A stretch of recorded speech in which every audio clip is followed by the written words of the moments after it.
thank you so much for 100 subscribers. Your likes, comments, and shares keep these stories alive. Now, let's begin. If you have ever loved someone and lost them to timing, this story is for you. It is not about villains. It is about good people who did their best and the years that rearranged their lives. It is about how love sometimes returns wearing new faces, carrying old lessons, asking for kindness.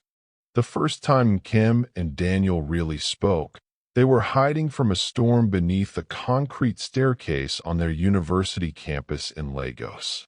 The rain came down in silver ropes. Water ran along the corridor like a restless river. Students rushed past them, shoes squeaking, books inside plastic bags to protect them from the flood. Daniel's hair was wet, his notebook wetter. Kim offered him a piece of tissue that dissolved in seconds and made them both laugh. "Architecture?" she asked, nodding at the ruins of his sketches. "Trying to be," he said. "You?" "Nursing," she replied, trying not to faint at the sight of blood. He drew a crooked umbrella on the last dry corner of paper. She drew a stick-figure nurse with an oversized heart. Their shared laughter cut through the noise of the rain. It felt simple and right, like finding a light switch in a dark room. When the rain softened, they ran to class together. The water found their ankles, but they didn't mind. Something had started that did not need a roof. They were 19.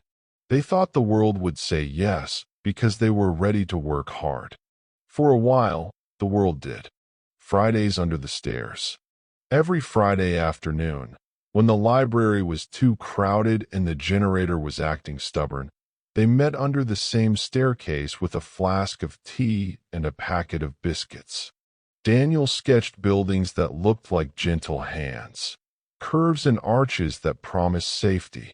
And Kim revised anatomy, whispering the names of bones like old friends. They told each other small truths. Daniel confessed that he talked to buildings when he walked past them. He wanted to know why some made people hurry and others made them slow down. And Kim confessed she cried easily but always turned her face away in the hospital so patients would not think their pain frightened her. They took the bus to the end of the line on Sundays, sitting side by side to share silence without questions. The conductor shouted for fares, hawkers tapped the window with bottled water, and the city rolled past like an open book. They spoke about the kind of home they wanted one day, a place with morning light in the kitchen and a table strong enough to hold laughter and worry at the same time. They made a quiet promise. We will make space for each other in our dreams. They were not naive. They both came from families where money arrived late or tired. But they believed in work, in patience, in the way a steady hand could stop a wound from bleeding. Their plan was simple: graduate, start small, grow together. Then the letter arrived. Daniel found the envelope under his door. His name sat bold on the front. Inside, a scholarship, full tuition for a master's in London, plus a living stipend. He read the lines twice, then a third time, as if the words might escape if he looked away. When he told Kim, she hugged him so tightly he couldn't breathe for a second. Then she stepped back, clapped her hands, and danced right there in the corridor. "You have to go," she said, breathless and smiling. "You have to. We have to go," he corrected, like a wish he wanted to speak into reality. They calculated costs in the cafeteria. She started a visa application. They made lists. She would work evening shifts to save money. He would take extra freelance projects and send most of the stipend back to help with paperwork and flights. Then life changed the order of things. Kim's mother ran a small provision shop near the bus stop, the kind of place where children bought sweets after school and tired workers paid for soap and matches. One hot evening, the light in the shop flickered. A neighbor heard a dull sound and rushed in to find Kim's mother on the floor, her face slack on one side, breath shallow. By the time Kim reached the hospital, her mother's right arm lay heavy and unwilling. The doctor's words were gentle and heavy too. Stroke. That night, a quiet girl walked into a loud new life. She learned to feed her mother with a spoon, to turn her carefully in bed, to swallow her own fear while asking clear questions. She learned how helplessness felt in the throat. The visa file on Kim's desk stopped growing. Instead, the medical file thickened: referrals, physiotherapy schedules, medication lists. The money she saved for flights now went to hospital bills. The language between her and Daniel changed too. Their calls were full of logistics, dates, dosages, deadlines. The love was still there, but it had less room to stretch its legs. The week before his flight, Daniel held her hands at the airport. "One year," he said. "I will send for you when I'm settled. We will make this work." She pressed a note into his palm. "Go," she whispered. "Design the world. I'll meet you there." He watched her walk away, shoulders square, steps steady. He did not see her cry. She would not let him. Daniel did what he promised. He worked late, queued in cold halls, filled forms with tiny boxes, sent money orders, sent long emails about part-time jobs and professors who expected perfection, and nights when the city smelled like rain. And Kim did what she promised. She kept her mother's exercises on time. She learned which prayer felt honest and which felt like bargaining. She replied to every email with warmth, even when she wrote them at dawn with heavy eyes before hospital shifts. 1 year became 2, then 3. They were not careless. They were simply outnumbered by life. When his father fell sick and died suddenly, Daniel flew back for the funeral, but had to return quickly to keep his place at work. He carried grief onto the plane like a weight in his chest. When Kim's mother needed another procedure, Kim took on extra hours and more responsibilities. She slept in 30-minute slices and woke to her mother's voice calling her name like a question and a blessing. They argued once on a call. It was not a cruel argument, but it left a mark. "You promised," she said quietly, not accusing, just wounded. "I'm trying," he said, the truest sentence he had. Silence sat between them, honest and heavy. They did not break up that night. They simply faded in the way long distance can, one missed call at a time, one exhausted text at a time. Neither of them found it easy to say goodbye. Life said it for them. Time moved. It always does. Kim met Chuka during a hospital outreach in a church hall. He was there to help a friend set up chairs and ended up lifting boxes for the nurses too. He wore a clean shirt and worry in his eyes, the kind that came from being a responsible older brother. He did not make promises he could not keep. He visited Kim's mother, stayed long enough to wash dishes, and left with quiet prayers. He brought groceries before he brought flowers. When he asked Kim to marry him, he did it after a long talk with her mother. "We will carry this together," he said. It was not a grand speech, but it was exactly right. They married in a modest ceremony full of unpolished joy. They built a home where kindness mattered more than decoration. Their daughter arrived on a Harmattan morning when the dust in the air softened the sun. They named her Amara. She cried loudly, the healthy cry of a baby determined to be heard. She grew into a child who asked questions with bright eyes and hugged with full arms. In London, Daniel finished his program and started at a firm that valued his quiet precision. He married Elena, a classmate who understood both blueprints and homesickness. She had a warm laugh and a way of making small spaces feel like chapters of a story. They had a son, Jason, who studied faces like puzzles and built towers from blocks only to take them apart to see how they worked. Life did not become easy for either family, but it became steady. There were school runs, work deadlines, community meetings, birthday cakes that leaned a little but still tasted sweet. Ordinary happiness grew roots. Years later, sorrow knocked again. Chuka died in a road accident on a day that looked harmless. The news came like a cold wind, cruel in its speed. Kim's life split into a before and an after. She learned the shape of grief in the body, sudden weakness, slow mornings, tears that arrived without warning. She learned how long paperwork could take when your heart was tired. With help from cousins abroad, Kim and Amara moved to Toronto for a fresh start near family. The city was new, but the sky was the same sky. Kim took night shifts because nights told the truth. In London, Daniel's marriage drifted into still water. There was no scandal, no anger that broke plates. There was simply distance that grew like a quiet wall. He and Elena chose peace. They separated with kindness and became the kind of co-parents who sat on the same side of the basketball court for their son. When a firm in Toronto offered Daniel a lead role, he accepted. He packed his books, hugged his mother, and promised to visit often.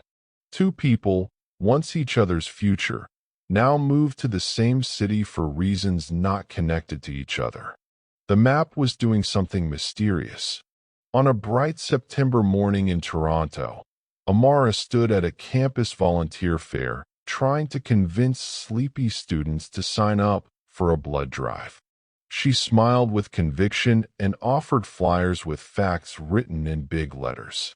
Beside her, a young man sketched posters for the event with markers that were almost empty. "Your vein looks like a railway," she joked, watching him draw. "My art teacher would like to disagree," he said, laughing. "I'm Jason." "Amara," she replied. "If I succeed today, you will roll up your sleeve before sunset." They traded small stories as the day moved, where they bought second-hand furniture, where to find good bread, how the cold sneaks into your bones if you don't learn to dress in layers. They joked about mothers who kept receipts for everything and fathers who went quiet when bills were due. Their humor was warm, not sharp. It felt like stepping into a room where the light already knew your name. They started with coffee at a student cafe where the chairs were too hard, then went for long walks that felt shorter than the distance they covered. They did not fall in love in a hurry. They built a friendship that knew how to wait its turn. He cooked simple meals on Tuesdays because Tuesdays were his least busy nights. She brought leftovers on Thursdays because Thursdays were hers. He listened with full attention. She laughed with easy joy. They did not talk about their parents' old loves because they had no reason to. That history was sleeping elsewhere. Every new relationship has its curriculum. Jason and Amara studied the basics. How to apologize without excuses.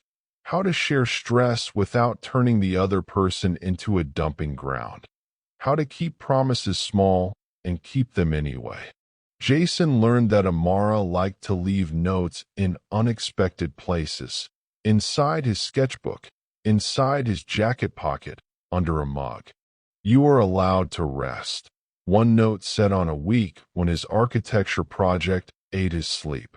Amara learned that Jason's silence did not mean withdrawal. It meant he was building a careful sentence and wanted to offer it whole. They visited free galleries and spent longer looking at the frames than the paintings, because Jason loved how wood and glass worked together. They sat on park benches and watched dogs pull their owners in joyful zigzags. They learned the bus routes by heart. They chose a cheap bakery where the owner called them young people and gave them extra bread when the day ended. They faced small tests, a missed train, a late shift, an assignment that collapsed 5 minutes before submission. They survived each with grace and a sense of humor. Their love grew quietly, like a plant that did not shout but kept reaching for light. In winter, when the city's breath turned white, Jason took Amara to see the lights by the lake. He brought a thermos.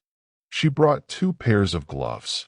They stood side by side, silent in the way that only comfortable people can be. He said, "Come meet my dad. He'll adore you." She said, "Only if you meet my mom." Fair is fair. 2 dinners. 1 city. A spiral of time about to loop. Kim opened the door in a soft blue sweater she had knitted during long nights. The apartment smelled of seasoned fish and warm spices. Plants lined the window, a small jungle that softened the Canadian winter outside. Jason handed her flowers. "Thank you for having me," he said. "You are welcome," she replied, voice kind. "Any friend of my daughter is a guest of honor." They ate a simple meal. They laughed. Jason told a story about an architecture model that fell apart seconds before a critique, and how he had to speak about intentional deconstruction with a straight face. And Kim shared a story about losing her voice during a long shift, and how hot water with honey calmed it like an old friend. "Your father is an architect?" Kim asked, a fork pausing just above her plate. "Yes," Jason said. "He's in Toronto now. You would like him." The fork touched the plate. A small sound, barely sharp. Amara looked up. "Mummy, I'm fine," and Kim said, with a practiced smile, "I look forward to meeting him." Later, after the dishes were washed and the night said its good nights, Kim stood by the window, hands gentle on the curtain. The city lights looked like small altars. She whispered a brief prayer for steadiness. Daniel chose a small Italian restaurant where the tables were too close and the candles tried their best. He arrived early. He had a habit of being on time for things that mattered. He wore a dark jacket and his old, steady face, the one that had taken him through meetings and difficult days. Through the window, he saw Jason and a young woman approach. Jason's shoulders, familiar. The girl's smile, warm. The woman behind her, reaching to remove her coat. Kim. He did not move for a second. His mind traveled the distance between staircase laughter and this doorway, between a bus to the end of the line and a plane to a foreign life. Jason touched his arm. "Dad? You okay?" "I am," he said, finding his voice. "Yes, I am." Inside, the waiter led them to a corner table. The candles did nothing for the lighting but made everyone's eyes gentle. Amara introduced her mother. Jason introduced his father. Daniel and Kim said each other's names like they were reading them from an old, familiar book. The waiter came to ask about water. The 4 of them chose still, as if bubbles would be too much. Halfway through the first course, Daniel put down his fork. "Could we have a minute?" he asked softly. Jason and Amara, reading the air like adults who had learned to pay attention, nodded. Outside under the clear winter sky, Kim and Daniel stood a careful distance apart. "I didn't know," he said. "Jason, he never mentioned." "How would he?" Kim's laugh was not unkind. "We were children. Then we weren't." They stood quietly, the city's noise like a river that refused to stop. "Do we tell them everything?" he asked. "We tell them the truth," she said. "But not to change their minds. Only to honor ours." They went back in. The telling was not dramatic. It was gentle, like placing fragile plates on a strong table. Daniel spoke first, briefly, honestly. He told of letters, cues, a foreign city, a father's funeral he barely attended because the plane ticket cost too much. He did not sentimentalize. He described work and effort and the slow drift of distance. Kim followed. She told of a small shop by a bus stop, of a mother's collapsed body, of learning how to lift without hurting, of nights that belonged to machines and prayers. She told of a kind man named Chuka who said, "We will carry this together," and meant it. "I thought I would hate you when you didn't come," she said, voice steady but low. "But I never learned how. I thought I would resent you for staying," Daniel said. "But every time I drew a house, I remembered what you were saving." Jason reached for his father's sleeve. Amara's fingers found her mother's hand. The past did not demand apologies. It requested respect. "Are you okay with us?" Jason asked at last, his voice young and brave. Kim looked at her daughter and at Elena's son. "Your love is not responsible for our unfinished story," she said. "It is allowed to write its own." Daniel nodded. "I am more than okay," he said. "I am grateful." They ate the rest of the meal warm with relief. The candles were still ridiculous, but they softened everything. The week after the dinner, Kim and Daniel met once at a quiet cafe with the gentle hum of people who were not in a hurry. They sat at a small table near the window and placed their hands on either side of a plain mug. "Do you ever wonder?" he asked. "Of course," she said. "But wondering is not a home." He smiled, the old familiar one. "You were always better with final words." "Don't tell my daughter that," she answered, and they both laughed softly. They set simple rules. Family events, yes. Long private calls that tempted old habits, no. Support for their children, always. Nostalgia, handled with care. They agreed that the most loving thing they could do for Amara and Jason was to bless what stood in front of them and refuse to let the past turn into a shadow. They kept their agreement. Life did not stop to bow to their revelations. There were still deadlines, groceries, bus passes, and the small worry of winter boots that might not last another season.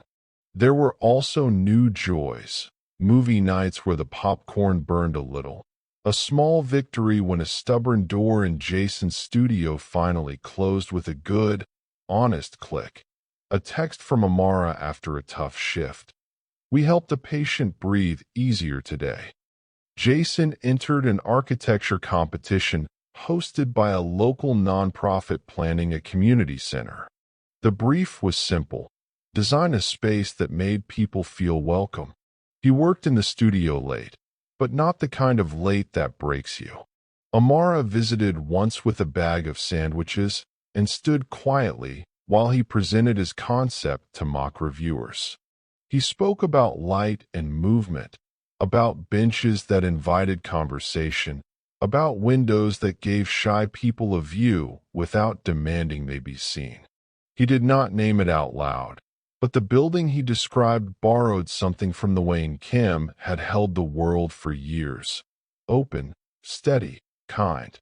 Amara started a clinical rotation at a care home. The work asked for patience and tenderness.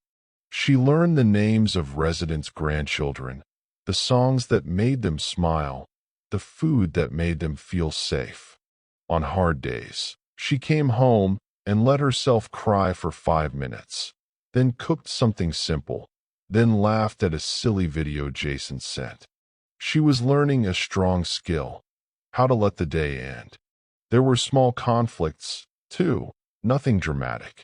Once, Amara forgot to tell Jason she had agreed to cover an extra shift. He waited with dinner cooling. He felt hurt. She felt guilty. They talked. She apologized without excuses. He explained without accusations. They made a plan to put work schedules on a shared calendar. The problem did not return. Another time, Jason grew unusually quiet after a design review that went poorly. Instead of assuming he wanted space, Amara asked, "Do you want me to listen, distract, or leave you alone?" He said, "Listen." She did, and the quiet lifted. Their love gathered these small victories like stones that make a path. When people marry, families do not always fit easily. But sometimes they do, because the people involved choose softness. And Kim and Daniel showed up for their children with gentle hearts. When Jason's competition team needed input from community health workers, Kim connected him with a colleague who served immigrant families. When Amara needed advice about applying for a scholarship, Daniel reviewed her personal statement line by line, careful to be supportive but not controlling. He asked questions that helped her find her own strong sentences. At a small dinner at Kim's home, Jason turned to Daniel. "Dad, did you ever regret leaving?" Daniel took his time. "I regretted what we lost," he said, nodding toward Kim with respect. "But I do not regret doing my best with what I had. And I do not regret that the lessons from that season now live in you." Later, on a quiet walk after dishes and laughter, Amara squeezed her mother's hand. "Are you okay?" "I am," Kim said. "It is strange and also beautiful. Life has a way of returning what we thought it had taken, not in the same wrapping, but with the same heart." They did not pretend there was no pain. They simply refused to let pain be the only narrator. Jason proposed by the lake where the city keeps its lights. The wind was calm, the water dark and friendly. He brought a small box that did not look like a ring box. Inside lay a tiny model of the pedestrian bridge where they had once taken a long walk that changed the direction of many days. He had built it carefully, with a little arch you could lift. Amara laughed through tears when she found the ring tucked inside. "Yes," she said, the word of full light. Passers-by clapped. A child asked loudly, "Did she say yes?" The child's mother nodded, and the child jumped with joy as if the answer belonged to them too. At the engagement party, friends brought food and stories. The living room filled with warm voices. Someone played a guitar gently. The cake leaned a bit because it had been made by a neighbor, not a shop, and it tasted better for it. And Kim spoke first, standing by the window where she could see both the city and her daughter. "Life did not keep the promise we thought it would," she said. "But look how it kept the essence. Love arrived anyway, on time for them." Daniel followed. "Timing can be stubborn," he said. "When it refused us, we learned things that matter: work, loyalty, patience. Those lessons will live in your home through you." That is a good return. People wiped their eyes. Someone's uncle made a soft joke to break the tension, and the room laughed gratefully. The son behaved. It did not brag, but it showed up fully. The ceremony was simple, the kind that can survive Mondays. The vows were short and honest. When Jason's voice shook, Daniel reached out and squeezed his shoulder. When Amara's words broke for a second, and Kim's smile held her steady. Jason and Amara promised practical things: to communicate clearly, to ask for help, to protect each other's time, to laugh in hard seasons, to choose respect when feelings were confusing. They promised, most of all, to remember that love is not a feeling to chase, but a daily choice to honor. At the reception, someone's toddler danced offbeat and stole the spotlight. Friends told short stories that did not try to be clever. The music was a mix from many places, and the floor held many kinds of feet. During the mother-daughter dance, Amara leaned in. "Thank you," she whispered, "for telling me the hard parts, so I could carry them gently." And Kim kissed her forehead. "Thank you," she said, "for turning them into soft ones." Later, by the doorway where the air was cooler, Daniel and Kim stood side by side. They were not touching. They did not need to. "I used to think love was a straight line," he said. "It is more like a river," she answered. "It returns by ways we do not expect." They watched their children. Two people who had chosen each other without knowing they were finishing an old sentence with a new voice. If you are listening to this and thinking of the one who got away, here is a quiet truth. Not every love is meant to end in marriage. Some loves arrive to teach courage, tenderness, and the skill of blessing what comes after. Some loves leave behind a blueprint, and years later, that blueprint helps build a home for the next story. What Kim and Daniel could not become, Amara and Jason became. Without guilt, without comparison, without fear. The past was not erased, it was honored. The present was not burdened, it was blessed. On a warm evening months after the wedding, the four of them ate dinner on a balcony. The city hummed below like a faithful machine. A breeze moved through the leaves of a small plant that had somehow survived the winter. Jason spoke about a project site that had once felt cold and now felt welcoming. Amara shared a story about a resident who had started singing again after weeks of silence. Their words were simple. Their joy was quiet. It felt like victory anyway. When it grew late, Daniel stood up to leave. "Thank you," he said to Kim, not only for the meal but for the years of strength that had shaped the kind of daughter who could love his son well. "Thank you," she said back, not only for the wine he brought, but for the years of work that had formed the kind of father who could stand with kindness on difficult days. They hugged as friends who had run different races and still found themselves at the same finish line, cheering for the same team. Below them, the city lights flickered, millions of small promises keeping watch. Above them, the sky said nothing and meant everything. Love had returned, not to redo the past, but to keep its best parts alive.